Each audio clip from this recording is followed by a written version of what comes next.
जय हिंद बच्चों।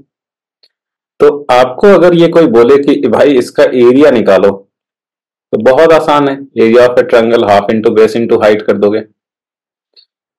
अगर आपको कोई बोले कि ये एरिया निकालो तो ये भी बहुत आसान है। Area of trapezium half into sum of parallel sides into distance between them, आप ये भी निकाल लोगे। लेकिन अगर आपको कोई बोले कि इसका एरिया निकालो तो फिर तो ये आप आसानी से नहीं निकाल पाओगे। लेकिन फिर आप ये बोल सकते हो कि सर मैं ऐसे कर सकता हूं कि इस एरिया को मैं बहुत सारे रेक्टेंगुलर स्ट्रिप्स में तोड़ दूंगा, बहुत सारे रेक्टेंगुलर स्ट्रिप्स में मैं तोड़ दूंगा। और आप ये बोल सकते हो कि सर लेट अस से कि यहाँ पे हर एक स्ट्रिप का मैं एरिया ले रहा हूँ, आई मीन ये जो थिकनेस है वो छोटा छोटा ले रहा हूँ। मान लीजिए इसका थिकनेस मैंने लिया डेल्टा x1 और यहाँ पे हाइट है मान लीजिए y1।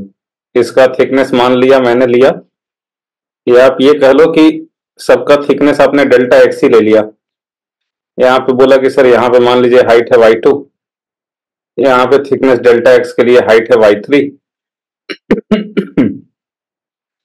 यहाँ पे थिकनेस डेल्टा x के लिए मान लीजिए हाइट है y4 और यहाँ पे थिकनेस है डेल्टा x के लिए हाइट y5। तो आप बोलोगे कि सर सबको आप रेक्टेंगुलर स्ट्रिप कंसिडर कीजिए और पहले वाला स्ट्रिप का एरिया हो जाएगा y1 इंटू डेल्टा एक्स, दूसरे वाले का y2 इंटू डेल्टा एक्स, तीसरे वाले का y3 इंटू डेल्टा एक्स। इस तरीके से मान लीजिए n number of rectangular strips हैं तो yn इंटू डेल्टा एक्स, ये हो जाएगा टोटल एरिया। लेकिन आपके मन में एक क्वेश्चन आया होगा कि सर ये डेल्टा एक्स के लिए हाइट सेम थोड़ा ही ना है, यहाँ पे तो हाइट आप यहां से यहां गए तो हाइट तो बढ़ गई, तो आप इसको रेक्टेंगल ये थोड़ा ही है। यहाँ पे अगर आपने इसको मान लीजिए ये हाइट y1 था यहां तक का, तो अगर आप y1 डेल्टा एक्स ले रहे हैं, आप ये y1 डेल्टा एक्स अगर आप इसको ले रहे हैं तो ये वाला एरिया तो सर छूट ही गया ना, ये एरिया तो छूट ही गया, ये एरिया तो काउंट हुआ नहीं, रह गया ये। ठीक है, तो ये आपके मन में क्वेश्चन आ रहा होगा कि सर एग्जैक्ट एरिया थोड़ी इससे कैलकुलेट हुआ, कुछ एरिया तो रह ही गया, कुछ कुछ पार्ट तो छूट गया। आपने तो इसको रेक्टेंगल माना पर एक्चुअल में तो रेक्टेंगल है नहीं, तो ये सही कैलकुलेशन तो आया नहीं। तो ये प्रॉब्लम जो है वो दूर हो सकता है अगर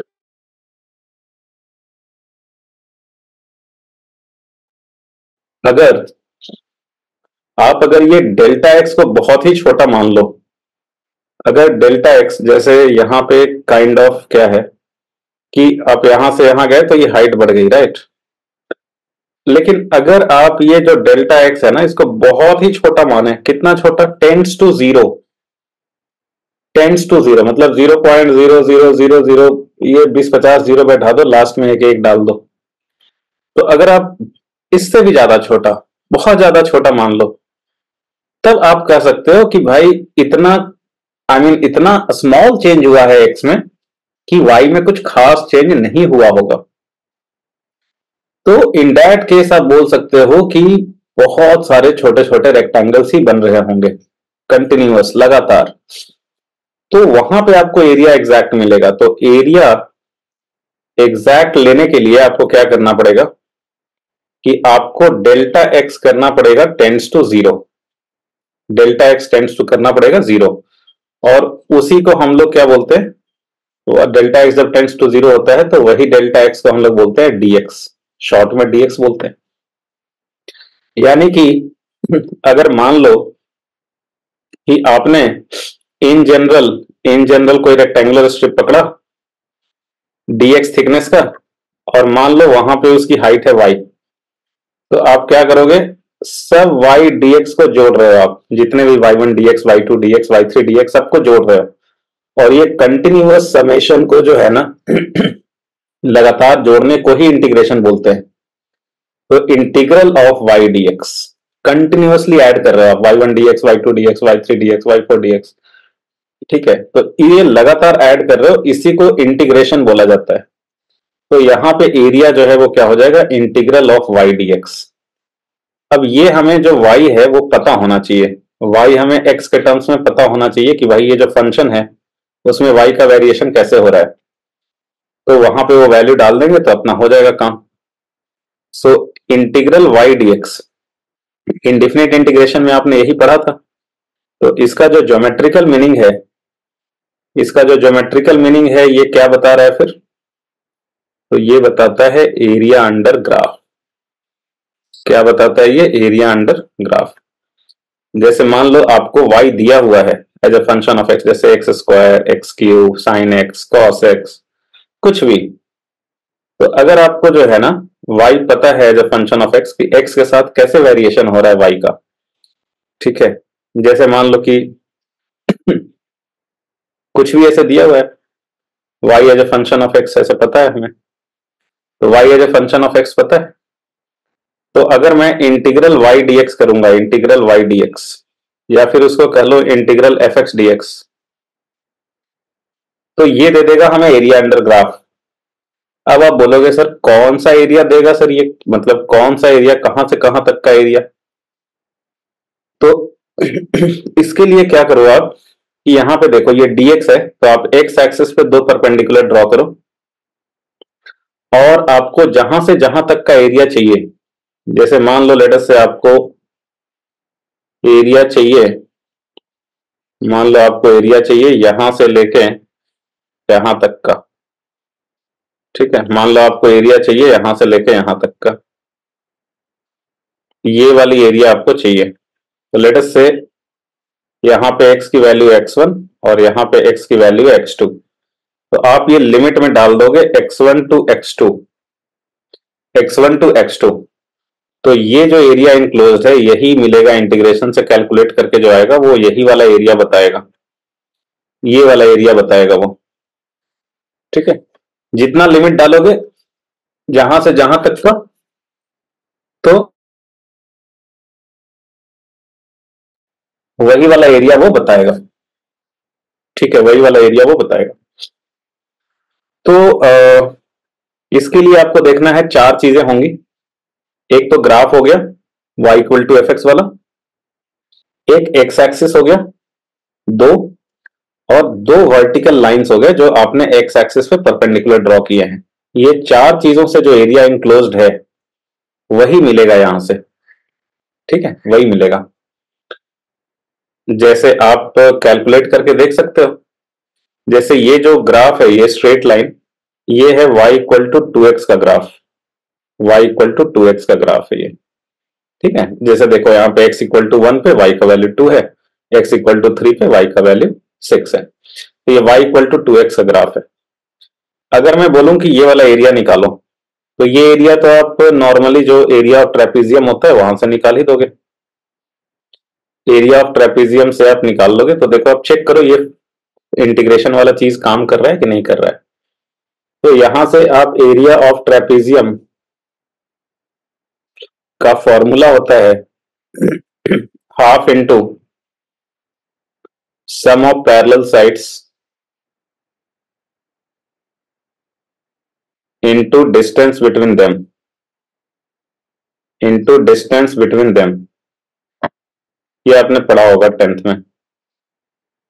तो ये हो गया हाफ इंटू जो सम ऑफ पैरेलल साइड्स है, ये वाला जो साइड लेंथ है ये है 2 और ये वाला साइड लेंथ है 6, तो सम ऑफ पैरेलल साइड्स हो गया 2 + 6, और इनटू डिस्टेंस बिटवीन देम, तो ये जो डिस्टेंस है ये आपका हो गया 3 - 1 विच इज इक्वल टू 2। तो ये जो एरिया है ये आपका एरिया आ गया 8, ये एरिया ऑफ ट्रेपीजियम वाले फॉर्मूला से 8 आ गया।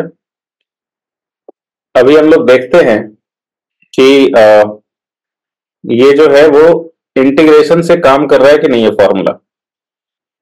अभी देखो, अभी हम लोगों ने क्या देखा, इंटीग्रेशन से ये होना चाहिए area is equal to integral y dx, y dx का मतलब एफ एक्स डी एक्स, जो भी एफ एक्स की वैल्यू दे रखी है, जैसे यहाँ पे y इक्वल टू क्या दिया है 2x, तो इंटीग्रल 2x dx।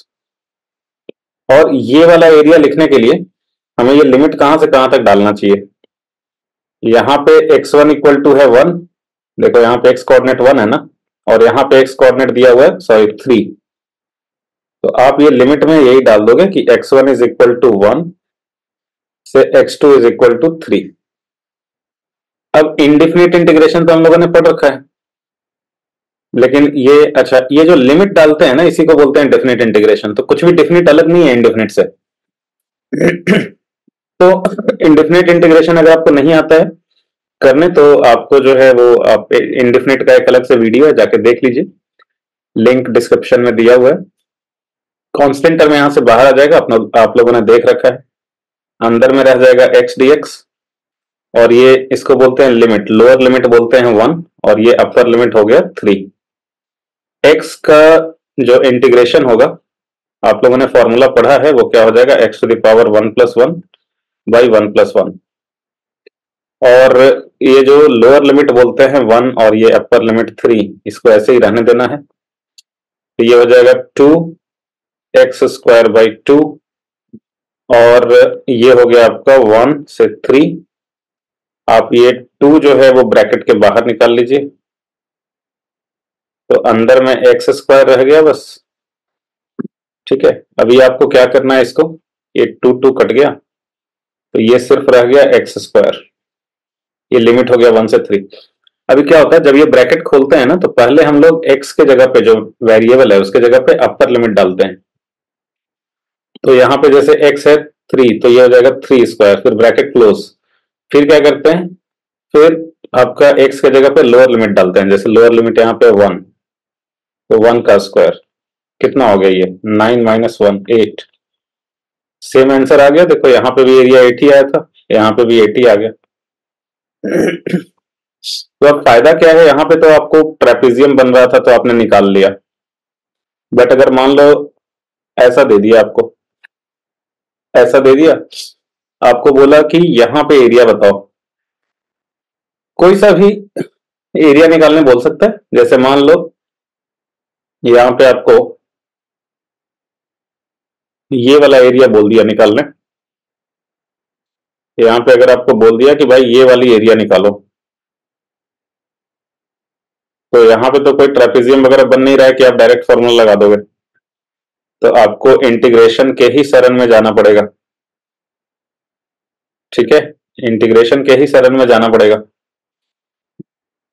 तो x इक्वल टू, अच्छा आपको बोल रहा है ये वाली एरिया निकालो आप, तो देखो इंटीग्रेशन से ही निकलता है ये एरिया, अभी देखा हम लोगों ने। और कौन सा एरिया निकलता है, 4 चीज चाहिए होता है। एक जो है वो ग्राफ हो गया, एक एक्स एक्सिस हो गया, ठीक है, ये एक्स एक्सिस है, और 2 परपेंडिकुलर लाइंस हो गए एक्स एक्सिस में। तो इससे जो एरिया इंक्लोज्ड है, यही वाला एरिया हमें इंटीग्रेशन से मिलेगा, यही निकालना है। तो वो एरिया क्या होता है, वो एरिया होता है integral of y d x. Area होता है integral of y d x, और जहां से x का वैल्यू जहां से जहां तक वेरी कर रहा है 1 से लेकर 2 तक, वो लिमिट में डाल देंगे। y का वैल्यू दे रखा है एक्स स्क्वायर, तो y का वैल्यू दे रखा है एक्स स्क्वायर। ये जो x की लोअर वैल्यू है उसको बोलते हैं लोअर लिमिट, और x की जो अपर वैल्यू है उसको बोलते हैं अपर लिमिट। तो ये हो गया। अब इसका इंटीग्रेशन तो आप बहुत आसानी से निकाल दोगे। क्या हो जाएगा, x to the power n का इंटीग्रेशन होता है, जो लोग नहीं जानते हैं देख लो, x to the power n dx का फॉर्मूला होता है x to the power n plus 1 by n plus 1।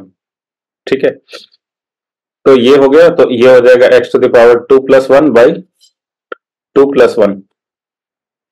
और आपको याद आया कि सर वहां पे इनडिफिनिट में सर c होता था, सर c आप लिखे नहीं। भाई डिफिनिट में वो c नहीं लिखना होता है, वही उसी का काम जो है वो c, जो c की वैल्यू निकालने वाली जो चीज होती है, वही ये लोअर लिमिट अपर लिमिट कर देता है। ठीक है, तो आपको c का वैल्यू नहीं डालना होता है डेफिनेट इंटीग्रल में, बस जो फॉर्मूला से जो आ रहा है वही चीज लिखना है। तो ये कितना आ गया देखो, ये हो गया एक्स क्यू बाई 3, और x का लोअर लिमिट है 1, अपर लिमिट 2, ये 1 बाई 3 है, इसको बाहर निकाल लो, तो अंदर में रह गया बस 1 से 2। अब क्या करेंगे, आप ब्रैकेट को खोलेंगे, तो कैसे खोलेंगे ब्रैकेट को, और ब्रैकेट को कैसे खोलेंगे, पहले आप x के जगह पे डालेंगे अपर लिमिट, फिर ब्रैकेट बंद, फिर x के जगह डालेंगे लोअर लिमिट, तो ये हो गया।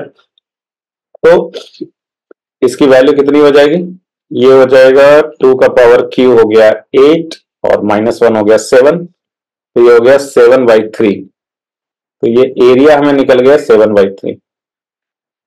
ये हो गया इसका ज्योमेट्रिकल मीनिंग। और डिफिनिट इंटीग्रल कैसे करते हैं, जैसे इंडिफिनिट वाला करते हैं वैसे ही करते हैं, बस लोअर लिमिट अपर लिमिट डालना पड़ता है।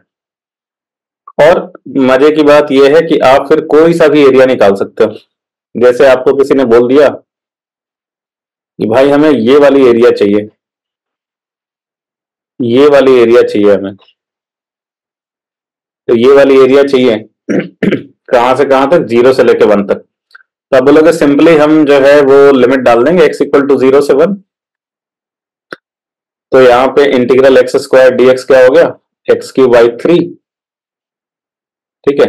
और यहाँ पे आप लिमिट डाल दो 0 से 1, ये 1/3 बाहर आ गया। और यहाँ पे जो है वो ब्रैकेट खोलोगे आप, तो कितना हो जाएगा, ये 1/3 हो गया आंसर, ठीक है।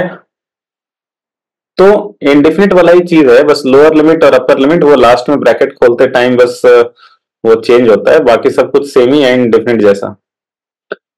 अब जैसे देखो ये है ग्राफ y = sin x का, sin x का ग्राफ है ये, ठीक है। बहुत कॉमन सा ग्राफ है, बहुत ज्यादा यूज होता है, आप जान ही जाएंगे। जो लोग शायद फर्स्ट टाइम देख रहे होंगे तो उन्हें अजीब सा लग रहा होगा। साइन 0 डिग्री पे साइन क्या होता है, 0। 90 डिग्री है, π/2 मतलब 90 डिग्री, 90 डिग्री पे साइन की वैल्यू क्या होती है, 1, तो ये 1 है, ठीक है। और देखो साइन की मैक्सिमम वैल्यू 1 होता है, मिनिमम वैल्यू -1 होता है, तो साइन का वैल्यू -1 से +1 के बीच में लाई करता है। इसीलिए ये वाला जो ग्राफ है, ये जो ग्राफ है वो देखो -1 से +1 के बीच में ही सिर्फ इसका वैल्यू वेरी कर रहा है। और देखो 0 डिग्री पे साइन 0 होता है, 90 डिग्री पे साइन का वैल्यू 1 होता है, फिर 180 डिग्री पे फिर से साइन 0 हो गया, फिर आपका 270 पे यानी 3π/2 यहाँ पे वैल्यू -1 हो गया साइन का, फिर 360 पे साइन का वैल्यू फिर से 0 हो गया, 360 मतलब 2π, और यही चीज होते रहता है रिपीट। तो ये साइन का ग्राफ होता है, ऐसे देखो ऑरिजिन से स्टार्ट होता है, ऐसे ऐसे ऐसे ऐसे चलते जाता है। तो आप साइन एक्स का इंटीग्रेशन खूब निकाले थे, जैसे आपने निकाला था integral of sine x dx, आपने निकाला था ना integral of sine x dx, और बहुत सिंपल सा फॉर्मूला था, -cos x होता था, ठीक है। अब आप बोलोगे सर ये इंटीग्रल तो एरिया देता है, तो कौन सा एरिया देगा, तो भाई जो आप तुम x का लिमिट बैठा दोगे वो वही एरिया देगा। जैसे मान लो तुम लिमिट बैठा दो 0 से π, ठीक है, इंटीग्रल साइन एक्स dx, और लिमिट बैठा दो आपकी x is varying from 0 to π, तो 0 से π के बीच में जो एरिया इंक्लोज्ड है ये वाला एरिया दे देगा वो, ठीक है। जो लिमिट बैठाओगे उसके हिसाब से वो एरिया दे देगा। अगर आप लिमिट बैठाओगे कि इंटीग्रल साइन एक्स dx, अगर आप लिमिट बैठाओगे π से 2π, तो π से 2π तो वो ये वाला एरिया दे देगा। अगर आप लिमिट बैठाओगे 0 से 2π, ठीक है, 0 से 2π, तो वो ये और ये एरिया दे देगा, ये और ये एरिया मिला के। अगर आप लिमिट बैठाओगे 0 से π/2, तो π/2 तो वो ये वाला एरिया देगा, ठीक है। अब ये थोड़ा सा देखते हैं हम लोग इसको, थोड़ा सा वैल्यू कैलकुलेट करके और कुछ मजेदार चीजें देखते हैं, और ये देखते हैं कि कैसे अगर आपको सिर्फ एक का वैल्यू अगर आप निकाल लेते ना, तो बाकी इंटीग्रेशन बिना निकाले हुए कैसे सबका वैल्यू आप बता सकते हो, ये हम लोग देखेंगे। लेकिन वो देखने से पहले मतलब मैं कुछ अपने तरफ से बता दूं और वो आपके ऊपर इम्पोजिंग हो जाए कि नहीं सर ऐसा बोल रहे हैं तो मानना पड़ेगा, उससे बढ़िया है कि मैं पहले इंटीग्रेशन का वो वैल्यू कैलकुलेट करके देख लेता हूं और फिर डिस्कस करते हैं कि देखो इसमें क्या खास आ रहा है। तो अगर मैं कहूं कि भाई ये इंटीग्रेशन निकाल लो, तो आप आसानी से निकाल लोगे। जैसे पहला वाला जो इंटीग्रेशन है, आप वीडियो पॉज करो, एक एक करके सारे इंटीग्रेशन के वैल्यूज निकाल लो, तो और नहीं तो मेरे साथ देखो। पहला वाला जो था इंटीग्रल साइन एक्स dx, और x की वैल्यू कहां से कहां तक वेरी कर रही है, 0 से π तक, तो साइन एक्स का इंटीग्रेशन होता है -cos x, साइन एक्स का इंटीग्रेशन क्या होता है, माइनस कॉस एक्स, और एक्स वेरी कर रहा है 0 से पाई। पहले तो ये माइनस साइन को बाहर निकाल लो, तो ये रह गया अंदर में cos x, ये हो गया 0 से पाई। अब क्या होगा, ये ब्रैकेट खोलते हैं, ब्रैकेट खोलते हैं तो क्या होता है, पहले हम लोग x की जगह पे डालते हैं अपर लिमिट, तो अपर लिमिट में है x की जगह पाई आ जाएगा, तो cos पाई माइनस, फिर क्या करेंगे, फिर ब्रैकेट खोलेंगे तो x की जगह लोअर लिमिट डालेंगे तो 0 हो गया।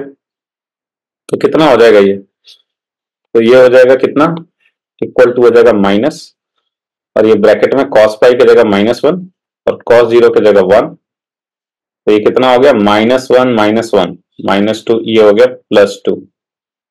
तो ये जो एरिया आया ना, ये +2 आया, ये देख लो +2 आया है। अच्छा, +2 आया,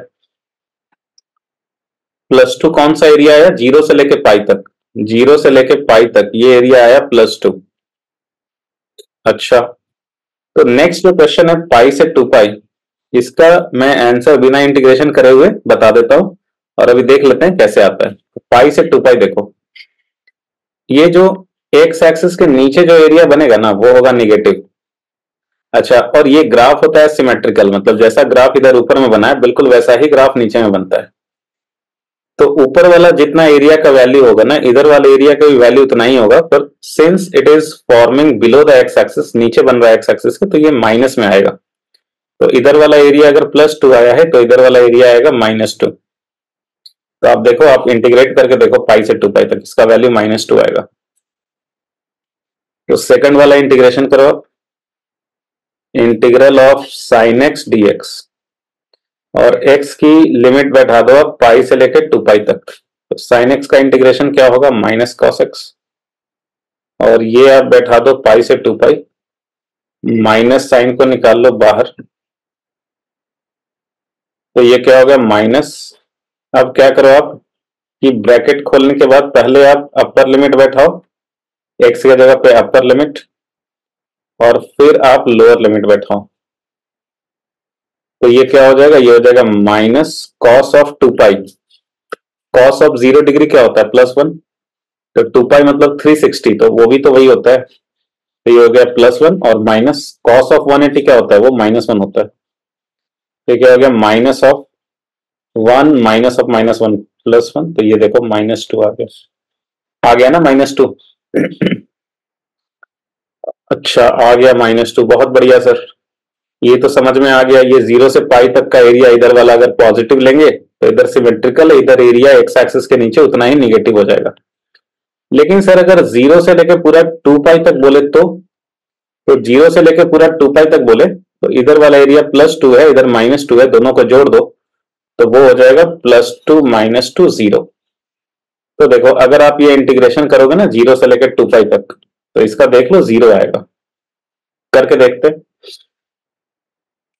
डिफिनिट वाला समझ में आया आपको कि कैसे मतलब लिमिट बैठाना होता है। वो सी यूज नहीं करेंगे, वो सी जो वैल्यू होता है ना, सी उसका टेक केयर कर लेता है ये लोअर लिमिट अपर लिमिट।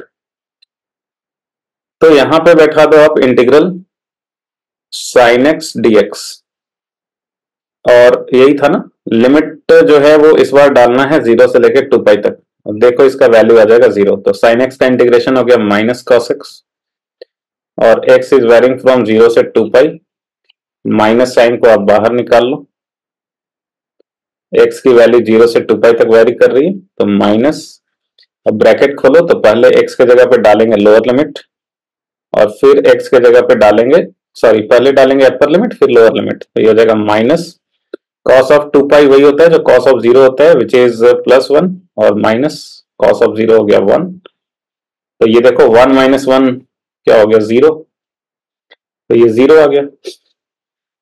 तो आप इंटीग्रेशन से भी वैल्यू निकाल रहे हो और ये भी समझ रहे हो कि इसका मतलब क्या है, और इसका यूज हमें काइनेमेटिक्स चैप्टर में ही आ जाएगा, इसके जस्ट बाद वाला जो चैप्टर है, वेक्टर के बाद पहला जो चैप्टर है, और अगला जो है वो है 0 से लेके π/2। तो अभी देखो ये ग्राफ जो होता है ना, ये सिमेट्रिकल होता है, मतलब जितना एरिया इधर उतना ही एरिया इधर। तो अगर हमें 0 से लेके पाई तक में एरिया आया था +2, तो 0 से π/2 तक में ये एरिया आना चाहिए +1। ठीक है, तो 0 से π/2 तक का आप इंटीग्रेशन करोगे ना, तो ये एरिया आपको +1 आ जाएगा। सिमिलरली अगर आप π/2 से लेकर पाई तक का इंटीग्रेशन करोगे इतना, तो उसका भी वैल्यू +1 ही आ जाएगा। अच्छा, ठीक है, अगर आप समझ में आ रहा है, थोड़ा सा रुक करके सोच लो, एक बार लिख लो, कुछ लिखना है तो। ओके, चलो पहले 0 से π/2 वाला देख लेते हैं। तो 0 से π/2 sin x dx क्या हो जाएगा? sin x का integration minus cos x, x is varying from 0 to π/2, क्या हो जाएगा? माइनस साइन को बाहर निकाल लो, तो ये क्या हो जाएगा? माइनस। अब ब्रैकेट खोलेंगे तो पहले x के जगह पे डालेंगे lower limit, sorry upper limit, bracket बंद, माइनस, फिर x के जगह डालेंगे लोअर लिमिट। तो ये देखो क्या हो गया? माइनस कॉस ऑफ 90 हो गया कितना? 0, और माइनस कॉस ऑफ 0 कितना हो गया? 1। तो माइनस ऑफ -1 ये आ गया +1। तो देखो 0 से π/2 कितना आ गया? 0 से π/2 कितना आ गया? +1 आ गया ना। ये वाला भी +1, ये वाला भी होगा +1। सिमिलरली एक बात बताओ, अगर मैं पाई से 3π/2 करूंगा तो कितना आ जाएगा? बोलो, आप बोलो। पाई से 3π/2 करोगे तो कितना आ जाएगा? बिल्कुल सही सोचा आपने, -1। और अगर आप 3π/2 से 2π करोगे इंटीग्रेशन इसका, साइन एक्स का इंटीग्रेशन 3π/2 से 2π, तो कितना आएगा? ये भी -1 आ जाएगा। अच्छा, एक चीज और देखो, अगर आप करोगे π/2 से 3π/2, π/2 से 3π/2, तो ये कितना आ जाएगा? π/2 से 3π/2, इधर वाला एरिया हो गया एक्स एक्सिस के ऊपर है तो +1, और इधर वाला एरिया -1, तो π/2 से 3π/2 टोटल कितना आ जाएगा? 0। आप करके देख लो। ठीक है, साइन एक्स का इंटीग्रेशन करके देख लो, π/2 से 3π/2 0 आ जाएगा। और ये आप लॉजिकली भी बोल सकते हो। अच्छा, अगर आप बोलो कि 0 से मैं करूं ये इंटीग्रेशन, 0 से 2π तक आपने देखा था 0 आ गया था, क्यों आ गया था? बिकॉज इधर वाला भी एरिया +2 और इधर वाला भी एरिया -2, ये 0 आ गया था। अगर मैं बोलूं कि 0 से लेके 3π तक, 0 से लेके 3π, तो वो कितना हो जाएगा? तो 0 से लेके 3π तक ये एरिया कितना हो जाएगा? देखो, इधर का +2, इधर -2, फिर इधर +2, टोटल कितना हो गया? +2 -2 कैंसिल, +2, तो +2 हो जाएगा। ठीक है, तो हमें एक चीज पता चल गया, तो बाकी सब बिना इंटीग्रेशन किए ही निकल जा रहा है। तो एरिया अंडर ग्राफ, ये डेफिनेट इंटीग्रल से हमें पता चलता है। इसका मतलब समझ में आया? तो देखो आगे और डेफिनेट इंटीग्रल का क्या क्या यूज है, ये हम लोग थोड़ा देखते हैं। ये तो होगा मैथमेटिकली, आपने देख लिया, समझ लिया क्या होता है। अब थोड़ा सा आते हैं क्वेश्चंस पे। जैसे अगर आपको बोल रहा है कि find circumference of a circle using integration, integration का यूज करके यू हैव टू फाइंड कि ये सर्कमफेरेंस इसका क्या होगा। ये वाली लेंथ है, सर्कुलर रिंग है, सर्कुलर वायर है, इसका लेंथ क्या होगा? सर्कमफेरेंस आप जानते हो 2πr होता है, बट ये हम लोग इंटीग्रेशन के हेल्प से हम लोग निकाल सकते हैं। तो देखो, ये मान लीजिए कि इसकी जो रेडियस है, ये रेडियस है r। ठीक है, अब ये जो सर्कुलर वायर है, ये सर्कुलर वायर जो है, ये क्या है? बहुत सारे छोटे छोटे लेंथ से मिलकर के बना हुआ है, बहुत सारे छोटे छोटे लेंथ से मिलकर के बना हुआ है, बहुत सारे छोटे छोटे लेंथ से मिलकर के बना हुआ है सर्कुलर वायर। अच्छा, अब यहां पे हमें जो है ना एक फॉर्मूला का यूज पड़ेगा। ठीक है, एक फॉर्मूला का यूज पड़ेगा। क्या है वो फॉर्मूला? वो फॉर्मूला ये है कि अगर मैं इस वायर का एक बहुत ही छोटा सा पोर्शन लेता हूं, फॉर्मूला जो यूज पड़ेगा उसका ये है कि अगर मैं ये वायर का बहुत ही छोटा सा पोर्शन लेता हूं, ठीक है, जो मान लो सेंटर पे एंगल बना रहा है कुछ, तो मान लो सेंटर पे ये एंगल कुछ बना रहा है, लेट अस से थीटा। या कुछ एंगल मान लो फाइव, ये एंगल बना रहा है फाइव, ये इसका रेडियस है आर। तो ये वाली जो आर्क लेंथ है ना, आर्क लेंथ एक फॉर्मूला होता है, मतलब एम से लेके एन तक ये वाली जो लेंथ है एम एन, एक फॉर्मूला होता है आर्क लेंथ। और arc length, arc length equal to होता है radius into angle subtended by arc at the centre. Radius into angle subtended. आप अगर थक गए हो तो थोड़ा ब्रेक ले लो, ब्रेक लेकर के फिर आप देख सकते हो। ऑनलाइन वीडियो का यही तो मजा है कि आप पॉज करके थोड़ा रिफ्रेश कर सकते हो, फिर दोबारा स्टार्ट कर सकते हो। So angle subtended by arc at the centre. अच्छा, तो ये आर्क लेंथ जो है, आर्क लेंथ मान लो इसको मैं कुछ नाम देता हूं डीएल। क्या छोड़ो यार, आप डी वगैरह से घबरा जाते होगे। तो यहाँ पे क्या हो जाएगा, रेडियस जो है वो है मान लो आर, और angle subtended by arc at the centre कितना है फाइव। तो ये जो आर्क लेंथ है यहाँ पे ये हो जाता है r into five, radius into angle subtended by arc at the centre. Arc length equal to radius of the circle into angle subtended by arc at the centre, ये एक फॉर्मूला होता है। इस चीज का यूज पड़ेगा हमें, ठीक है। अच्छा, पर हम इसको ना डेफिनेट इंटीग्रल लिमिट वगैरह लेकर के उससे सीख रहे हैं, क्यों सीख रहे हैं सर? इस फॉर्मूला से तो डायरेक्टली लेंथ आ जाएगा सर। सर्कल जो है पूरा कितना एंगल बनाता है यहाँ पे, टू पाई एंगल बनाता है, तो r into two pi r आ जाएगा सर। क्या आप आगे करने वाले हैं? तो देखो यहाँ पे तो इजिली आ जाएगा, ठीक है, पर एक प्रोसेस है, हम लोग वो प्रोसेस इसके थ्रू समझने की कोशिश करेंगे, बिकॉज उस प्रोसेस से बहुत सारी चीजें आगे होती हैं, ठीक है।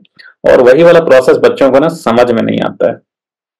तो थोड़ा थोड़ा करके ये प्रोसेस अभी से आपको वो समझाने का हम कोशिश कर रहे हैं, बिल्कुल स्टार्टिंग से, क्योंकि अभी तो आपका बेसिक मैथ्स ही चल रहा है, अभी तो फिजिक्स स्टार्ट भी नहीं हुआ है।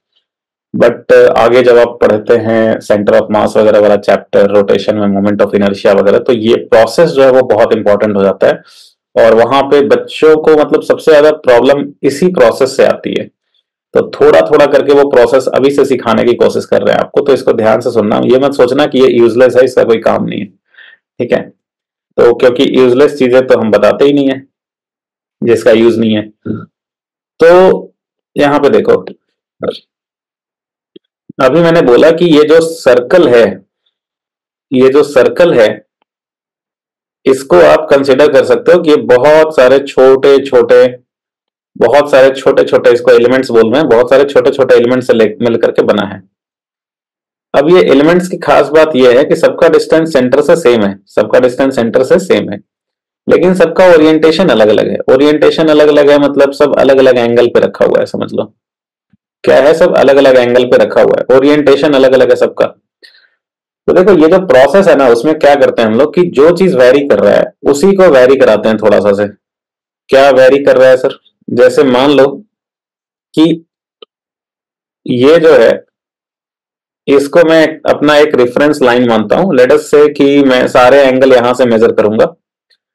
तो आपने एक छोटा सा एलिमेंट लिया, एक काम करो, एक सेकंड, दूसरा डायग्राम ले लेता हूं मैं, ठीक है, दूसरा डायग्राम ले लेता हूं। तो मान लो, नोट्स में लिख तो चलो भैया, नोट्स तो बना रहे हो ना। अच्छा, मान लो आपने एक बहुत ही छोटा सा एलिमेंट लिया, ठीक है, और ये अपना जो रेफरेंस लाइन है उससे थीटा एंगल पे है, एंटी क्लॉकवाइज डायरेक्शन में। किधर है? थीटा एंगल पे, एंटी क्लॉकवाइज डायरेक्शन में। एक सेकंड, ये हमारा रेफरेंस लाइन है, यहीं से हम सारा एंगल मेजर कर रहे हैं। ये बढ़िया से समझना, ये मत सोचना ऐसे ही बेकार की बातें हो रही हैं। तो रेफरेंस लाइन से आप थीटा एंगल पे एक छोटा सा एलिमेंट लो। आप बोलोगे सर ये तो सिर्फ एक पॉइंट ही हुआ ना, मतलब ये तो पॉइंट हुआ, आप कुछ इसका डायमेंशन तो ले नहीं रहे हो। बिल्कुल सही सोचा आपने। देखो यहाँ पे डिफरेंट डिफरेंट जो एलिमेंट्स हैं उनके लिए थीटा डिफरेंट डिफरेंट है। तो जो चीज डिफरेंट है ना, जो चीज वेरी कर रहा है, मतलब डिफरेंट डिफरेंट एलिमेंट्स के लिए थीटा वेरी कर रहा है, तो जो चीज वेरी कर रहा है उसी को थोड़ा सा से वेरी कराया जाता है। मतलब आप जो आर्क लेंथ लेंगे थोड़ा सा छोटा सा, छोटा सा, लेट अस से आप आर्क लेंथ लें mn, तो m से n पे जाने पे थीटा जो है वो थोड़ा सा से वेरी कर रहा है, कितने से वेरी कर रहा है, d थीटा से। तो m से n पे आने पे ये जो थीटा है ये थोड़ा सा से वेरी कर रहा है d थीटा से। d थीटा का मतलब वेरी वेरी स्मॉल चेंज इन थीटा, d थीटा का मतलब वेरी वेरी स्मॉल चेंज इन थीटा, ठीक है। अच्छा, तो ये बताओ mn का लेंथ क्या हो जाएगा, आर्क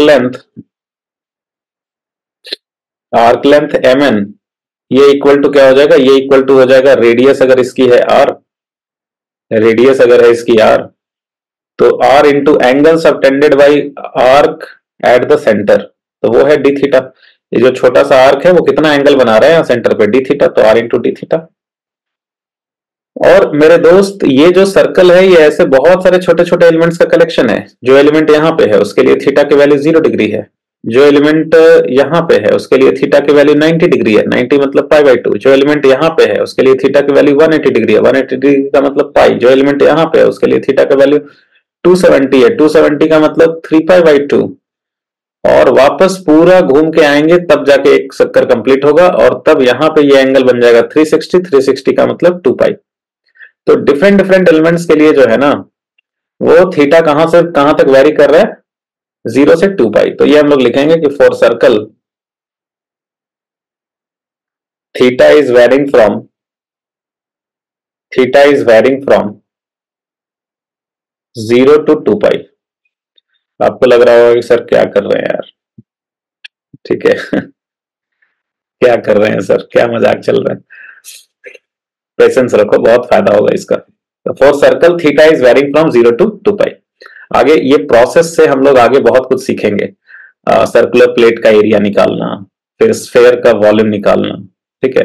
और भी बहुत चीजें हैं जो एक साथ अभी नहीं पढ़ेंगे, इस वीडियो में नहीं देखेंगे क्योंकि नहीं तो फिर वो ओवरडोज हो जाएगा आपके लिए, ठीक है। तो थोड़ा थोड़ा थोड़ा, तो देखो, तो सर्कल सर्कल के लिए थीटा जो है वो कहां से कहां तक वेरी कर रहा है, 0 से लेकर 2π तक वेरी कर रहा है। अच्छा, ये इतने छोटे से एलिमेंट का लेंथ आपने निकाल लिया आर डी थीटा, और ये पूरा लेंथ निकालना होगा तो क्या करेंगे हम लोग, सारे आर डी थीटा को जोड़ेंगे, लगातार R D theta R D, सबका लेंथ जोड़ेंगे, सबका लेंथ जोड़ेंगे। तो कंटिन्यूअस समेशन को ही तो इंटीग्रेशन बोलते हैं, किसी चीज को लगातार जोड़ने को ही इंटीग्रेशन बोलते हैं। तो मेरे दोस्त जो टोटल लेंथ हो जाएगा, टोटल लेंथ जो होगा वो होगा सारे आर डी थीटा को जोड़ दो आप, और ये सभी एलिमेंट्स के लिए थीटा कहां से कहां तक वेरी कर रहा है, 0 से 2π तक। तो थीटा का लिमिट बैठा दो आप 0 से 2π। अब रेडियस तो है यहाँ पे कांस्टेंट, तो आर को आप बाहर निकाल लो और अंदर में रह जाएगा सिर्फ डी थीटा, और थीटा जो है वो वेरी कर रहा है 0 से लेकर 2π तक। और dx का इंटीग्रेशन क्या होता है, dx का इंटीग्रेशन x होता है, तो डी थीटा का इंटीग्रेशन क्या होगा, थीटा। और थीटा जो है वो कहां से कहां तक वेरी कर रहा है, 0 से 2π। तो ये हो गया r, और आप ब्रैकेट खोलोगे तो क्या हो जाएगा, पहले थीटा की जगह अपर लिमिट माइनस फिर थीटा की जगह लोअर लिमिट, तो ये हो गया 2πr। तो ये लेंथ निकल गया 2πr। अब आप हंस रहे होंगे यार ये तो पहले ही पता था, ये इतना लंबा चौड़ा करके सर क्या कर लिया आपने। दिस प्रोसेस इज इंपॉर्टेंट मेरे दोस्त। आपको इसके बाद जो नेक्स्ट क्वेश्चन करेंगे इसमें थोड़ा सा और प्रोसेस का इंपॉर्टेंस समझ में आएगा, उसके बाद वाला जो करेंगे और प्रोसेस का इंपॉर्टेंस समझ में आएगा। तो देखो यहाँ पे क्या बोलते हैं, यहाँ पे जो है हमने क्या किया, ये पूरा लेंथ मेजर करने के लिए हमने इसको बहुत छोटे छोटे टुकड़ों में तोड़ दिया, और उन टुकड़ों पर ये देखा कि भाई आर जो है वो कांस्टेंट है, सेंटर से डिस्टेंस तो कांस्टेंट है।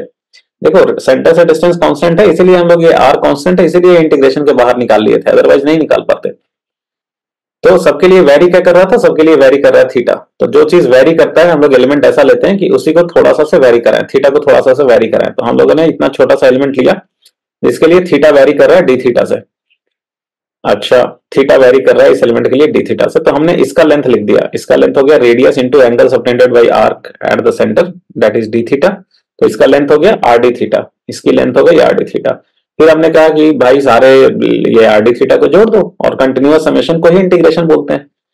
और ये पूरे रिंग के लिए थीटा कहां से कहां तक वेरी कर रहा है, तो हमने देखा कि थीटा वेरी कर रहा है 0 से लेकर 2π तक, तो वो लिमिट में था दिया 0 से लेकर 2π। फिर r कांस्टेंट था, इंटीग्रेशन के बाहर आ गया, ये इंटीग्रेशन किया, ये 2πr आ गया। तो ऐसे निकालने का तरीका होता है, ये होता है निकालने का तरीका। अब देखो ये प्रोसेस अगर आप समझ गए तो देखो इसका फायदा आपको आगे मिलने वाला है। नेक्स्ट है, अगर मैं कहूं कि find area of a circular plate, find area of a circular plate using integration. तो ये सर्कुलर प्लेट है, इसका एरिया निकालो, इसका एरिया निकालो। मान लो इसका रेडियस है a, ये सर्कुलर प्लेट है, इसका एरिया निकालो यूजिंग इंटीग्रेशन। मान लो आपको सर्कल का एरिया क्या फॉर्मूला होता है वो आपको पता ही नहीं है, ठीक है। सर्कल का एरिया का फॉर्मूला आपको नहीं पता है, आपको बस ट्रायंगल का एरिया का पता है, रेक्टेंगल का एरिया का पता है, सर्कल का नहीं पता है, ठीक है। कैसे निकालोगे?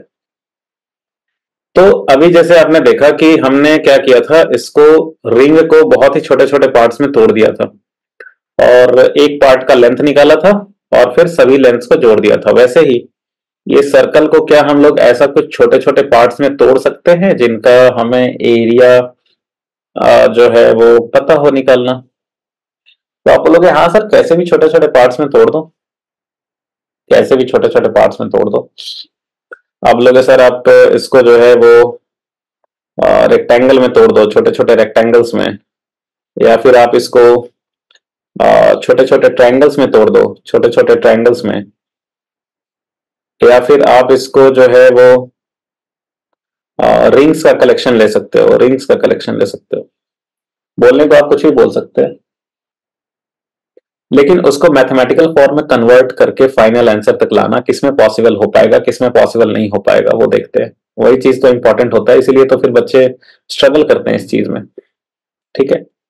अभी जो पढ़ रहे हो ना, जैसे सर्कल का एरिया निकाल रहे हैं, बाद में सेंटर ऑफ मास चैप्टर में जाओगे तो वहां पे सेंटर ऑफ मास निकालना होता है, रोटेशन चैप्टर में जाओगे वहां पे मोमेंट ऑफ इनर्शिया निकालना होता है। तरीका वही होता है, सिर्फ फॉर्मूला थोड़ा सा चेंज हो जाता है, मोमेंट ऑफ इनर्शिया का फॉर्मूला कुछ अलग होगा तो वो फॉर्मूला वो वाला यूज करेंगे, बट जो मेथड है वो वही रहता है, प्रोसेस वही रहता है। अच्छा, तो अब देखो अगर मैं कहूं कि भाई इसको मैं कलेक्शन ऑफ ट्रायंगल्स ले लो, छोटे छोटे ट्रायंगल्स का कलेक्शन, छोटे छोटे ट्रायंगल्स का कलेक्शन, ऐसा ऐसा देखो बहुत सारे छोटे छोटे ट्रायंगल्स, तो ये ऐसे बहुत सारे छोटे छोटे ट्रायंगल्स मिल करके ये सर्कल बन गया होगा, बहुत सारे छोटे छोटे ट्रायंगल्स मिल करके ये सर्कल बन जाएगा, है ना। अच्छा, बहुत सारे छोटे छोटे ट्रायंगल्स, तो हमें एक ट्रायंगल का एरिया पता होता है, ट्रायंगल का एरिया पता होता है half into base into height. तो उससे एक हम लोग छोटा सा ट्रायंगल लेंगे, एक एलिमेंट लेंगे और उसका एरिया जो है वो लिख देंगे और उसके बाद सभी एरिया को जोड़ देंगे। कंटिन्यूअस समेशन मतलब इंटीग्रेशन। तो देखो हम लोग क्या करते हैं कि यहां से मान लो इसको ले लिया रेफरेंस लाइन, तो इसको ले लिया रेफरेंस लाइन और यहां से थीटा एंगल पे,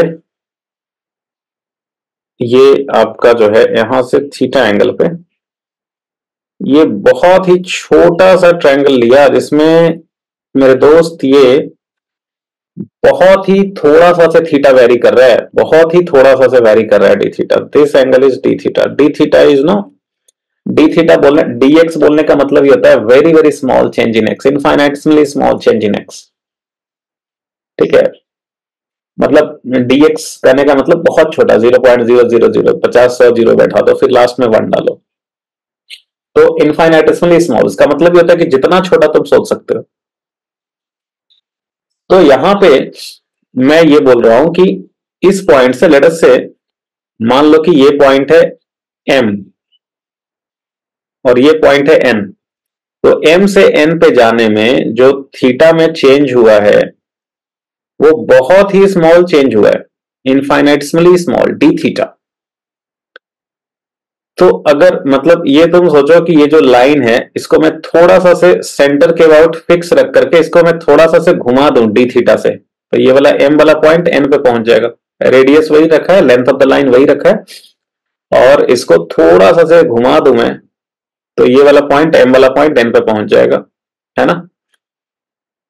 तो जब ये घूमेगा सेंटर के अबाउट इसको फिक्स करके, जब मैं इसको घुमाऊं तो बहुत ही थोड़ा सा से घुमा तो क्या ये एम और एन को जोड़ने वाला लाइन, क्या ये टेंजेंट होगा? क्या ये टेंजेंट होगा इस सर्कल पे? यस। बहुत ही थोड़ा सा घुमा है ना, तो बहुत ही थोड़ा सा से घुमाएंगे तो ये वाली जो पॉइंट है वो ऑलमोस्ट इस पे टेंजेंट वाले लाइन पे चला। ठीक है, टेंजेंट वाले लाइन पे चला। तो ये देखो, ये टेंजेंट है और ये है रेडियस। तो टेंजेंट पे तो रेडियस परपेंडिकुलर होता है, तो ये वाला एंगल बनेगा 90। ये वाला एंगल क्या बनेगा? इधर मैं थोड़ा सा इसको ना जूम करके दिखाता हूं। ये लेंथ था आपका CM, और ये जो M से गए N पे वो बहुत ही है छोटा, बहुत ही छोटा है। मैं इधर बड़ा करके दिखा रहा हूं। तो ये M से आप N पे गए तो ये हुआ टेंजेंट वाला लाइन, और ये C से M वाली जो लाइन है ये है रेडियस। तो टेंजेंट पे रेडियस होता है परपेंडिकुलर, तो ये एंगल बनेगा 90। ठीक है जी। तो आप बोलोगे कि ये, हाँ अब यहाँ पे आप, तो देखो ये आपको आपको फिर ये मन में आ सकता है कि सर C से N कैसे R हो जाएगा, ये तो हाइपोटेन्यूज हो गया, ये भी R कैसे हो सकता है, मन में ये बातें आ सकती हैं। लेकिन इसीलिए तो हमने ये एंगल बहुत ही ज्यादा छोटा लिया है ना, बहुत ही ज्यादा छोटा लिया है, तो सो दैट कि ये जो लेंथ है वो बहुत ही ज्यादा छोटा है। ठीक है। सो यहाँ पे आप इसको राइट एंगल ट्रायंगल मान सकते हो। तो यहाँ पे जो एरिया है, अगर बड़ा ले लोगे तो फिर नहीं होगा। अगर मान लो ये बड़ा ले लोगे तो MN से जोड़ने वाला लाइन से बड़ा ले लोगे तो MN से जोड़ने वाला लाइन फिर ऐसे टेंजेंट के लॉन्ग नहीं जाएगा, वो फिर कॉर्ड हो जाएगा। तो कॉर्ड हो जाएगा, इसीलिए हमने ये बहुत छोटा लिया है। तो आप इसको समझ सकते हो रेक्टेंगुलर एरिया। तो इसकी जो एरिया होगी, इसका एरिया होगा क्या, half into base into height. तो half into base into height, तो हाफ इंटू बेस जो है वो कितना हो गया, बेस हो गया कितना, बेस हो गया R, और ये हाइट हो गया MN। हाइट क्या हो गया, हाइट हो गया MN। तो MN की लेंथ हमें पता है, अभी अभी तो हमने सीखा है ना, MN का लेंथ अभी अभी हमने सीखा है कि वो आर्क लेंथ होता है radius into angle subtended by arc at the centre. Angle subtended by arc at the centre. तो MN जो है कितना एंगल बना रहा है सेंटर पे, d थीटा। तो ये MN की लेंथ हो गई r d थीटा। तो ये कितना हो गया, तो ये जो एरिया है, ये छोटा सा जो एरिया है ये हो गया r square D theta by 2। r square D theta by 2। तो ये एक छोटे से ट्रायंगल का एरिया निकल गया। और ये जो सर्कल है इसमें ऐसे बहुत सारे ट्रायंगल्स बन रहे हैं, इनफाइनाइट नंबर ऑफ ऐसे छोटे छोटे ट्रायंगल्स बन रहे हैं। और सबके लिए क्या वेरी कर रहा है, सबके लिए वेरी कर रहा है थीटा। रेडियस तो सबका सेम है, सबके लिए वेरी कर रहा है थीटा। और ये हमारा रेफरेंस लाइन है जहां से हम थीटा मेजर करना शुरू कर रहे हैं। तो यहां पे आपका थीटा का वैल्यू हो गया 0 डिग्री। यहाँ पे परपेंडिकुलर पे जाएंगे तो थीटा की वैल्यू हो जाएगी 90 डिग्री, जिसको आप लिख सकते हो pi by 2। Exactly opposite side में जाओगे तो थीटा का वैल्यू हो जाएगा 180 डिग्री, जिसको आप लिख सकते हो पाई। यहां से इधर आओगे तो थीटा हो जाएगा 270 डिग्री, जिसको आप लिख सकते हो 3 पाई बाई 2। और पूरा एक चक्कर मार लोगे तो थीटा हो जाएगा 360, जिसको आप लिख सकते हो 2 पाई। तो यहाँ पे for the complete circle theta is varying from 0 to, so for complete circle theta is varying from, theta is varying from 0 to 2 pi। अब एक का एरिया आपने निकाल लिया, एक ट्रायंगल का एरिया निकाल लिया है, और यहाँ पे एरिया जो है वो तो आप स्केलर ही ले रहे हो। तो जो टोटल एरिया होगा वो सारे डीए को जोड़ देंगे। तो कंटिन्यूअस समेशन जो होता है, कंटिन्यूअस समेशन जो होता है उसी को तो इंटीग्रेशन लिखते हैं। तो टोटल एरिया क्या हो जाएगा, इंटीग्रल ऑफ डीए। और आप डीए की वैल्यू अब बैठा दीजिए, ऊपर में जो आया था वो आया था r square D theta by 2। और थीटा वेरी कर रहा है कहां से कहां तक, 0 से लेकर 2 पाई तक। अब ये जितने भी ये ट्रायंगल्स बन रहे हैं सब में r तो कांस्टेंट ही है, तो कांस्टेंट टर्म आ जाता है इंटीग्रेशन के बाहर। तो r बाहर आ गया, 2 ही बाहर आ गया, अंदर में रह गया डी थीटा। थीटा वेरी कर रहा है 0 से लेकर 2 पाई तक। अब dx का इंटीग्रेशन जैसे होता है x, वैसे ही d थीटा का जो इंटीग्रेशन है वो होगा थीटा। और अब आप ये ब्रैकेट खोल देंगे, डिफिनिट इंटीग्रेशन में जब ब्रैकेट खुलता है तो पहले थीटा की जगह पे आ जाएगा अपर लिमिट विच इज 2 पाई, और माइनस फिर थीटा की जगह पे आएगा लोअर लिमिट विच इज 0। तो ये हो जाएगा आर स्क्वायर बाई 2 इंटू 2 पाई, तो ये हो गया पाई आर स्क्वायर आंसर। तो ये सर्कल का एरिया पाई आर स्क्वायर आ गया। और ये मेथड मेरे दोस्त इतना इंपॉर्टेंट है कि आप इसे सिर्फ देखो नहीं, बाद में इसको फिर खुद से करो, ठीक है, बिना देखे हुए खुद से करो और इसको अलग अलग वे में सोचो और इसको रिवाइज करते रहना, बिकॉज इसका इंपॉर्टेंस आपको तब समझ में आएगा जब आपका 11th का 1/3 पोर्शन हो जाएगा, ठीक है। 1/3 पोर्शन मतलब वर्क पावर एनर्जी तक हो जाएगा, उसके बाद एक चैप्टर आता है सेंटर ऑफ मास, वहां पे फिर इसका यूज आना शुरू होगा। क्या सर रिंग को हम, ये क्या है सर, ये सर्कुलर प्लेट को कुछ और चीज का कलेक्शन मान सकते थे? मान सकते थे, जैसे आप ये भी मान सकते हो कि ये जो सर्कुलर प्लेट है, प्लेट को डिस्क भी बोलते हैं हम लोग, ऐसे अगर बहुत सारे रिंग्स मिला दें, जैसे बहुत छोटा रिंग, फिर उससे बड़ा रिंग, फिर उससे बड़ा रिंग, फिर उससे बड़ा रिंग, रिंग के बाद रिंग रेडियस बढ़ाते जाएं, तो ये क्या बन जाएगा? प्लेट बन जाएगा। तो ये भी मान सकते हो आप, तो ये भी मान सकते हो आप, ठीक है। तो इसको आप मान सकते हो कि रिंग के बाद रिंग, रिंग के बाद रिंग, रिंग के बाद रिंग रखते जाएं, तो उससे हमें बन जाएगा सर्कल। अच्छा, अब यहाँ पे रिंग वाले में क्या है कि आप जब रिंग ले रहे हो तो हर एक रिंग तो पूरा एक राउंड है ही, एक राउंड चीज कंप्लीट कर ही रहा है। तो डिफरेंट डिफरेंट, तो आप बेसिकली इसको एलिमेंट बोलते हैं कि आप यहाँ पे एलिमेंट रिंग को मान रहे हैं। So you are considering the circular plate as a collection of infinite number of rings. तो डिफरेंट डिफरेंट रिंग्स के लिए क्या वेरी कर रहा है? रेडियस वेरी कर रहा है, किसी का रेडियस छोटा है, फिर और बड़ा हुआ, फिर और बड़ा हुआ, फिर और बड़ा हुआ। तो हम लोग एलिमेंट में क्या करते हैं ना कि जो चीज वेरी करता है उसी को थोड़ा सा से वेरी कराते हैं। जैसे रिंग के लिए आर वेरी कर रहा है, तो हम लोग इसकी थिकनेस जो है, थिकनेस इसका ले लेंगे डी आर, कि आर वेरी कर रहा है तो आर को थोड़ा सा से वेरी कराओ। जैसे मान लो एक आर रेडियस का रिंग लो, अब देखो हमें क्या चीज चाहिए होता है ना, हमें एरिया निकालना है, तो हमें चाहिए होगा लेंथ और ब्रेथ जैसा चीज, और एक रिंग जो है उसमें सिर्फ एक लाइन है, राइट। अब एरिया के लिए क्या करना पड़ेगा, इसका कुछ थिकनेस लेना पड़ेगा। तो हम लोग ले लेते हैं कि मान लो इसका थिकनेस ले लिया डी आर, तो डी आर थिकनेस का रिंग ले लिया, तो अब ये एरिया बन गया। तो अब ये एरिया बन गया तो हम लोग क्या करते हैं, इसका एरिया कैलकुलेट कर लेते हैं ये वाले रिंग का, क्योंकि हमें सर्कुलर प्लेट का एरिया नहीं पता है, बट ये वाले रिंग का एरिया लिख सकते हैं। मतलब ये जो शेडेड एरिया जो है सिर्फ उसको बोल रहा हूँ, और फिर वो सारे एरिया को जोड़ेंगे। अब आप बोलोगे सर शेडेड एरिया भी हम कैसे निकालेंगे, मैं बताता हूँ। तो फिलहाल आप ये लिख लोगे कि this is, I mean we are considering an elementary ring of radius smaller and thickness d r, ठीक है। So we are considering an elementary ring of radius smaller and thickness d r. अच्छा, अब क्या है कि इसका area लिखना होगा, इसका एरिया लिखना होगा। अब आप बोलोगे सर इसका एरिया लिखें कैसे?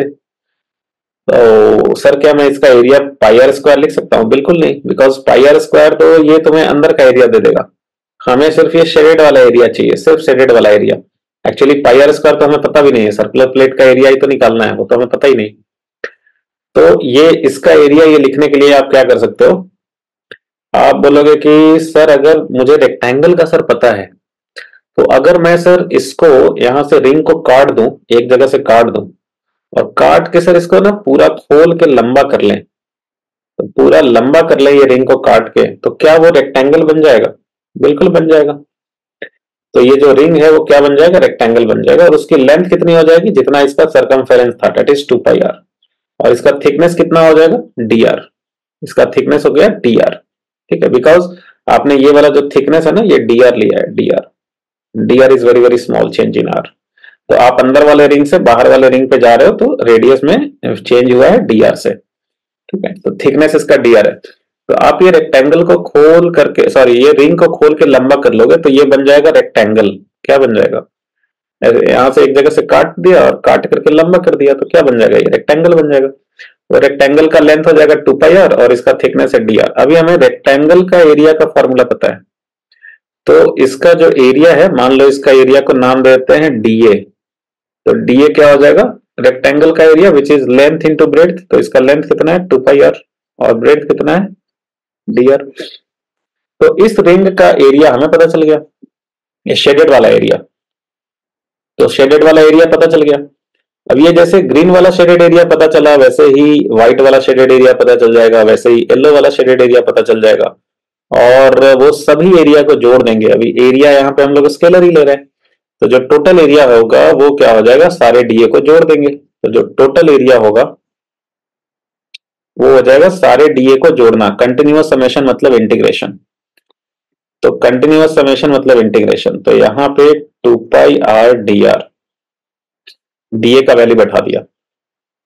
और डिफरेंट डिफरेंट रिंग्स के लिए, डिफरेंट डिफरेंट रिंग्स के लिए रेडियस वेरी कर रहा है, और रेडियस कहां से कहां तक वेरी कर रहा है। जो सबसे छोटा वाला रिंग होगा उसके लिए रेडियस ऑलमोस्ट जीरो, फिर और बड़ा रेडियस, फिर और बड़ा रेडियस।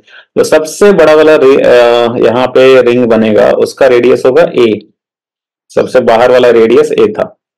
तो radius is varying from 0 to a, तो आप लिमिट में डाल दोगे r equal to 0 to a, ठीक है। So this circular disk can be considered as a collection of infinite number of circular rings for which r is varying from 0 to a। तो very कर रहा है यहाँ पे r, वेरिएबल r है, तो लिमिट जो डालेंगे हम लोग, लोअर लिमिट अपर लिमिट, वो r का डालेंगे। So r is varying from 0 to a। अभी कांस्टेंट टर्म्स आप बाहर निकाल लो, तो 2π, और यहाँ पे आप r को नहीं कांस्टेंट मान सकते, बिकॉज आप जो एलिमेंट ले रहे हो वो रिंग ले रहे हो, और डिफरेंट डिफरेंट रिंग्स के लिए r डिफरेंट है, तो यहाँ पे वेरिएबल ही आपका r है। तो ऐसा नहीं करना है कि यहाँ पे भी r बाहर निकाल लिया। और यहाँ पे लिमिट क्या है, 0 टू a, तो यह हो जाएगा 2πr, सॉरी 2π, और इंटीग्रल r dr। अभी देखो इंटीग्रल x dx जो होता था, इंटीग्रल x dx होता था x स्क्वायर बाई 2, तो इंटीग्रल r dr भी क्या हो जाएगा, r स्क्वायर बाई 2, तो r स्क्वायर बाई 2, और लिमिट डाल दो आप 0 टू a। अभी आप 2 को बाहर निकाल लो, तो 2π बाई 2, इधर आ गया r स्क्वायर, 0 टू a, ये 2 तो कट गया, तो ये हो जाएगा पाई। ब्रैकेट खोलेंगे हम लोग, तो ब्रैकेट में r के जगह पहले डालेंगे a अपर लिमिट, फिर r के जगह डालेंगे 0 लोअर लिमिट, तो ये आंसर कितना हो गया, पाई a स्क्वायर, ठीक है, आ गया पाई a स्क्वायर, ठीक है, ओके।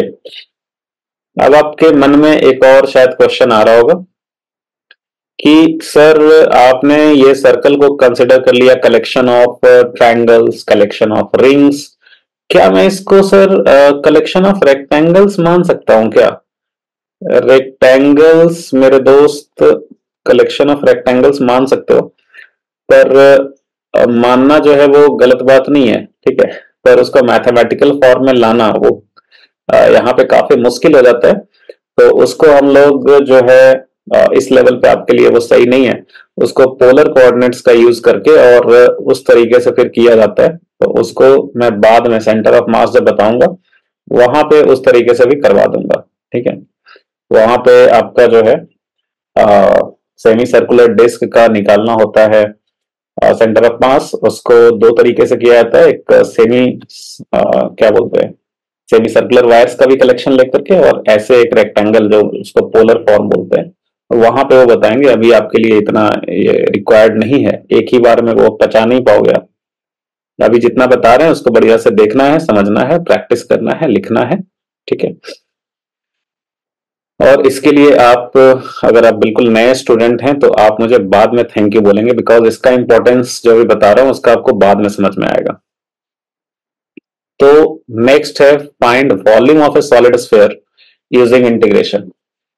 अगर मान लो कि एक सॉलिड स्फीयर है, जैसे तारबूज है, तो तारबूज है और उसका वॉल्यूम निकालना है, तो वॉल्यूम निकालना है, क्या होगा उसका वॉल्यूम बताइए। मान लो आपको वॉल्यूम का फॉर्मूला नहीं पता है, तो कैसे निकालोगे आप? तो वॉल्यूम नहीं पता है, कैसे निकालोगे? तो यहाँ पे सॉलिड स्फीयर को जो है वो हम लोग क्या, किस चीज का कलेक्शन माने? सोचो किस चीज का कलेक्शन माने? सॉलिड स्फीयर, सॉलिड स्फीयर, क्या मैं इसको कलेक्शन ऑफ स्फेरिकल सेल्स मान सकता हूं? Collection of spherical shells. आप बोलोगे सर ये सेल क्या होता है? शेल का मतलब होता है नेग्लिजिबल थिकनेस, शेल का मतलब होता है नेग्लिजिबल थिकनेस, नेग्लिजिबल थिकनेस। जैसे बलून है, नेग्लिजिबल थिकनेस, उसको आप स्फेरिकल शेल मान सकते हो। ठीक है, प्याज का एक लेयर है, एक लेयर छिलका का एक लेयर, शेल मान सकते हो, नेग्लिजिबल थिकनेस। सिलेंड्रिकल पाइप है मान लो, नेग्लिजिबल थिकनेस का, आप उसको सिलेंड्रिकल शेल बोलोगे। ठीक है, आइसक्रीम जिसमें खाते हो, जिसमें भरा जाता है आइसक्रीम, मान लो बहुत कम थिकनेस का है, ठीक है, उसको आप कॉनिकल शेल बोल सकते हो। शेल मतलब होता है नेग्लिजिबल थिकनेस। ठीक है, तो अच्छा, तो क्या हम इसको कलेक्शन ऑफ स्फेरिकल सेल्स मान सकते हैं? जैसे मान लो प्याज में होता है ओनियन, एक लेयर के ऊपर एक लेयर, एक लेयर के ऊपर एक लेयर, लेयर के ऊपर लेयर चढ़ते जाता है तो बन जाता है सॉलिड ओनियन। ठीक है कि नहीं? पत्ता गोभी, पत्ता गोभी, कैबेज, एक लेयर के ऊपर एक लेयर, एक लेयर के ऊपर एक लेयर, एक लेयर के ऊपर एक लेयर, चिपकते चिपकते चिपकते क्या बन जाता है? बड़ा सा पत्ता गोभी बन जाता है, बड़ा सा बंदा गोभी भी बोलते हैं, कैबेज बन जाता है। सॉलिड स्फेयर हो गया, वो सॉलिड हो गया। तो आप सॉलिड स्फेयर इसको मान सकते हो collection of spherical shells, negligible thickness का, एक लेयर के ऊपर एक लेयर, एक लेयर के ऊपर एक लेयर। अच्छा, वॉल्यूम निकालना है में, तो हम लोग क्या करेंगे, यहां पे एलिमेंट लेंगे स्फेरिकल सेल्स को। ठीक है, तो यहां पे हम लोग एलिमेंट लेंगे स्फेरिकल शेल, यहां पे एलिमेंट लेंगे spherical shell. So let us consider a spherical shell of radius small r and thickness d r. अब देखो, जो अपना सॉलिड स्फेयर है ना, जिसका निकालना है वॉल्यूम, उसका रेडियस है ए। तो हम लोग एक बात बताओ, एक लेयर के ऊपर एक लेयर चिपकाते जा रहे हो, लेयर के ऊपर लेयर चिपकाते जा रहे हो, तो डिफरेंट डिफरेंट स्फेरिकल सेल्स के लिए क्या वेरी कर रहा है? रेडियस वेरी कर रहा है, रेडियस। और रेडियस कहां से कहां तक वेरी कर रहा है? जो सबसे छोटा वाला पॉइंट जैसा ये होगा उसके लिए रेडियस होगा 0। उसके बाद उसके ऊपर और बड़ा लेयर, और बड़ा लेयर, और बड़ा लेयर, आर बढ़ता जा रहा है, आर बढ़ता जा रहा है। तो डिफरेंट डिफरेंट लेयर्स के लिए आर डिफरेंट है। तो मैंने बोला था कि जो चीज चेंज हो रहा है ना, उसी को थोड़ा सा चेंज कराओ। जैसे आर चेंज हो रहा है तो इसी को थोड़ा सा डी आर से चेंज कराओ। D R is very very very small change in are, infinitely small change in are. ठीक है, नेग्लिजिबल थिकनेस डी आर, बहुत ही छोटा थिकनेस, टेंड्स टू 0, तो बहुत ही नेग्लिजिबल थिकनेस का ये लिया। ठीक है, अच्छा, अच्छा भाई, अब आर चेंज हो रहा है 0 से लेके ए तक। अब हम क्या करेंगे कि ये जो एलिमेंट लिया है हमने, अच्छा स्फेरिकल शेल ऑफ, हाँ, अब जो ये एलिमेंट लिया है, क्या इसका वॉल्यूम लिख सकते हो आप? इसका वॉल्यूम मतलब इसका अंदर वाला वॉल्यूम नहीं लिखना है, ये सिर्फ शेडेड पोर्शन का। जैसे मान लो कि ये फुटबॉल का एक ब्लाडर है, मान लो फुटबॉल का ब्लाडर है। ठीक है, तो वो जो रबर या जिससे से बना होता है ना, वो वाला, अगर आप इसको मान लो लेदर का या किसी चीज का ऐसे बना है, अगर इसको आप काट करके ना, काट करके इसको फ्लैट कर दो, क्या कर दो, फ्लैट कर दो, तो इसका जो सरफेस एरिया है, अच्छा इसका जो सरफेस एरिया है, सरफेस एरिया तो क्या होगा, 4 पाई r स्क्वायर, और इसमें कुछ थिकनेस भी है। तो इसको अगर आप काट के फ्लैट कर दोगे तो इसका जो शेडेड पोर्शन का वॉल्यूम होगा, क्या वो सरफेस एरिया इंटू थिकनेस नहीं होगा? फिर से समझो, फुटबॉल का ब्लाडर है, ठीक है, अंदर में हवा भरा है, मैं हवा की बात नहीं कर रहा हूं, ब्लाडर को कट कर दो, कट करके ना उसको एकदम फ्लैट कर दो। तो फ्लैट कर दो तो जो रबर, जो रबर जिस चीज से वो फुटबॉल ब्लाडर बना था, अगर उसकी एक्चुअल वॉल्यूम लिखनी है, अंदर हवा वाली नहीं, फुटबॉल ब्लाडर का, उसकी एक्चुअल वॉल्यूम लिखनी है, तो क्या करोगे आप? ये इसको कट किया, ब्लाडर को कट किया, तो ब्लाडर को कट किया, काट करके ना उसको फ्लैट कर दिया, तो फ्लैट कर दिया, तो इसका जो स्फेयर का सरफेस एरिया होता है वो होता है 4 पाई r स्क्वायर। तो अभी ये वो ब्लाडर वाली चीज का थिकनेस लिखना है, तो क्या होगा, सरफेस एरिया 4 पाई r स्क्वायर और इंटू थिकनेस डी आर, यही तो हो जाएगा वॉल्यूम। मैं इसको ना डीवी लिखता हूं। अच्छा, फिलहाल मेरी बात आप मान लो, मैं बाद में प्रूफ करके भी दिखा दूंगा आपको कि आप इसको लिख सकते हो ऐसा, 4 पाई r square into D R, इसके थिकनेस को 4 पाई r स्क्वायर डी आर लिख सकते हो। ठीक है, अच्छा, कैसे किया नहीं समझे? इसका जो सरफेस एरिया है वो कितना है, सरफेस एरिया है 4 पाई r स्क्वायर, तो एक्चुअल जो ये शेडेड पोर्शन है उसका volume surface area into thickness d are, surface area into thickness, ऐसा लिख सकते हैं भाई। ठीक है, सरफेस एरिया इंटू थिकनेस लिख सकते हैं। अच्छा, तो इसका वॉल्यूम लिख लिया आपने, ये जो शेडेड पोर्शन है ना, ये जो हमारा एलिमेंट था, इसका वॉल्यूम लिख लिया। टोटल वॉल्यूम के लिए क्या करोगे, टोटल वॉल्यूम के लिए सारे डीवी को जोड़ दोगे। तो जो टोटल वॉल्यूम होगा वो सारे डीवी को जोड़ दो, और कंटिन्यूअस समेशन मतलब इंटीग्रेशन, तो ये हो जाएगा इंटीग्रल ऑफ डीवी। और ये आप डाल दो, इंटीग्रल ऑफ ये हो गया 4πr² dr। और ये बताओ, ये जो सॉलिड स्फीयर है, this is a collection of, ये जो सॉलिड स्फीयर है, this can be considered as a collection of infinite number of spherical cells for which, जिसके लिए r कहां से कहां तक वेरी कर रहा है, for which r is varying from 0 to a। तो आप क्या करोगे कि लिमिट में बैठा दोगे 0 से a। तो जो टोटल वॉल्यूम अभी आपने निकाला ना, ये क्या है, इंटीग्रल 4πr² dr। और यहां पे जो आप लिमिट बैठाओगे r का, वो हो गया 0 से a।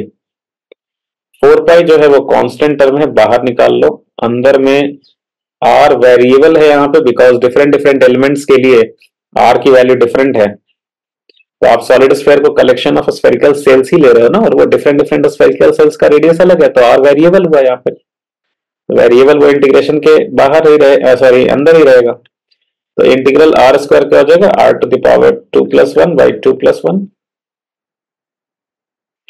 तो ये क्या हो जाएगा, 4πr³/3। ठीक है, और ये आप 3 को जो है वो बाहर निकाल लो, तो अंदर में रह गया बस r³। ये ब्रैकेट आप खोल दो, तो पहले r के जगह पे आ जाएगा अपर लिमिट, फिर r के जगह लोअर लिमिट, तो ये हो गया 4π/3a³। यही हो गया आंसर। यही होता है ना वॉल्यूम का, I mean sphere, solid sphere का वॉल्यूम यही होता है ना, 4/3π। a रेडियस का है तो a³। निकल गया। ये प्रोसेस समझ में आया? तो अगर आप अभी तक ये वीडियो देख रहे हो, मतलब आप कोशिश कर रहे हो बिल्कुल ये सीखने का, तो आई विल से कि आप इसको सिर्फ नोट्स में लिखो नहीं, बल्कि इसको बार बार ना खुद से करने की कोशिश करते रहना। ठीक है, तो आपको इसका बाद में बहुत फायदा मिलेगा। और अगर आप इतना पेशेंस रख करके अभी तक देख रहे हो, मतलब फिर आपको मेरे साथ आगे भी बहुत मजा आने वाला है। सो बढ़िया है, अच्छा रहेगा फिर सफर हम लोगों का आगे का। अब देखो, मैं जो बोल रहा था ना कि यहाँ पे वॉल्यूम लिख लो आप 4πr² dr, तो मैं इसको प्रूव भी कर सकता हूँ। मतलब देखो कैसे। अब ये प्रूफ करने के लिए हम लोग इस चीज का हेल्प लेते हैं कि मान लो सॉलिड स्फीयर का वॉल्यूम तुम्हें पता है, 4/3πr³। सॉलिड स्फीयर का वॉल्यूम जो होता है वो पता है। तो लेट अस प्रूफ कि ये सही लिखा गया है, ये सही लिखा गया है कि नहीं। अब एक बात बताओ, ये शेडेड पोर्शन का वॉल्यूम लिखना है, तो मान लो अंदर वाले का रेडियस है r, और बाहर वाले का रेडियस कितना हो गया, r+Δr। r+dr है, मतलब dr डेल्टा r ही तो होता है when delta r tends to 0। तो चलो मैं डेल्टा r ही बोल देता हूँ। तो अंदर वाले का रेडियस है r, और बाहर वाले का रेडियस है r+Δr। तो यहाँ पे जो शेडेड वॉल्यूम है, शेडेड वॉल्यूम को आप ऐसा लिख सकते हो कि बाहर का वॉल्यूम माइनस इनिशियल का वॉल्यूम। तो बाहर का वॉल्यूम 4/3πr+Δr का होल क्यूब, और माइनस अंदर का वॉल्यूम 4/3πr³। इन दोनों का जो डिफरेंस होगा वही ये शेडेड पोर्शन का वॉल्यूम होगा। बोलो भाई हाँ या ना, ये बोल सकते हैं ना ऐसा? चलो ठीक है, तो ये लिख लेते हैं। तो 4/3πr+Δr का होल क्यूब और -4/3πr³। अभी आप क्या करो, 4π/3 कॉमन ले लो, तो रह गया r+Δr का होल क्यूब माइनस r³। अभी a+b का होल क्यूब फॉर्मूला लगा दो, तो a³ + b³ + 3a²b + 3ab²। क्या होता है, a³ + b³ + 3a²b + 3ab²। यहां से देख लो सही है, a³ b³ 3a²b 3ab²। अच्छा, ये माइनस आर क्यू तो वैसे का वैसे ही आ गया, ये आर क्यू कट गया। अब डेल्टा आर हमारा बहुत छोटा है, टेंस टू जीरो है। टेंस टू जीरो मतलब डेल्टा आर की वैल्यू मतलब 0.00050 100 जीरो बैठा दो, लास्ट में 1 डाल दो, तो इतना छोटा है। तो उसका जो स्क्वायर होगा ना, वो सोचो और कितना ज्यादा छोटा होगा, उसका जो क्यूब होगा और कितना ज्यादा छोटा होगा। ठीक है। तो उसको क्या है कि आप जैसे जो कोई चीज अगर बहुत छोटा होता है तो उसके जो हायर ऑर्डर टर्म्स होते हैं, मतलब उसका स्क्वायर, उसका क्यूब, उसका और पावर आगे, वो सब और भी बहुत ज्यादा छोटा होता है। तो हम लोग क्या होता है ना कि हायर ऑर्डर टर्म्स को नेग्लेक्ट कर सकते हैं। तो जैसे डेल्टा आर के कंपैरिजन में आप डेल्टा आर का स्क्वायर को नेग्लेक्ट कर सकते हो, डेल्टा आर का क्यूब को, डेल्टा आर के पावर 4 को, सबको नेग्लेक्ट कर सकते हो। तो यहाँ पे देखो, यहाँ पे एक दो तीन तीन टर्म्स हैं, जिसमें एक में है डेल्टा आर का पावर 1, एक में है डेल्टा आर का पावर 2 और एक में है डेल्टा आर का पावर 3। तो डेल्टा आर के कंपैरिजन में डेल्टा आर स्क्वायर बहुत ही ज्यादा छोटा हो जाएगा, डेल्टा आर क्यू तो और बहुत बहुत बहुत ज्यादा छोटा हो जाएगा। तो आप डेल्टा आर के कंपैरिजन में इन दोनों को नेग्लेक्ट कर सकते हो। So neglecting higher order terms delta r का स्क्वायर एंड डेल्टा आर का क्यूब, तो ये वाला चीज नेग्लेक्ट हो जाएगा, तो रह जाएगा सिर्फ क्या, 3r² डेल्टा आर। तो यहां से आपका 3 कट गया और ये आ गया 4πr² डेल्टा आर। ठीक है। तो यही तो हमने लिखा था ना वहां पे, ब्लैडर का volume surface area 4πr² into D R. तो अभी आप समझ गए इतना, तो इसको बार बार ऐसे करने की जरूरत नहीं है। आप simply surface area 4πr² into D R ऐसे कर दोगे। ठीक है। अब इसके बाद और भी आप खुद से ट्राई कर सकते हो, लाइक हालांकि खुद से मुश्किल होगा। ठीक है, अभी कितना वीडियो को कितना लंबा बनाए, तो सेंटर ऑफ मास में पढ़ोगे तो वहां पे आप जैसे देखोगे कि कोन कॉनिकल शेल है, उसको फिर कलेक्शन ऑफ क्या मान सकते हैं, सॉलिड कोन है उसको कलेक्शन ऑफ क्या मान सकते हैं, इस तरीके से काम किया जाता है। तो फिलहाल इस वीडियो के लिए इतना ही, और इसी के साथ जो बेसिक मैथ्स वाला सीरीज था ये हो गया कंप्लीट। अगर आपने वेक्टर नहीं स्टार्ट किया है तो आप वेक्टर का ऑलरेडी बना हुआ है वीडियो, आप ठीक है, तो वेक्टर वाला वीडियो देखना शुरू कर दो। स्केलर प्रोडक्ट और क्रॉस प्रोडक्ट उसमें नहीं हुआ था तो वो जल्दी आ जाएगा। ठीक है, वो आप जब देख रहे होगे वीडियो तब तक शायद आ चुका होगा। Okay, thank you, bye bye.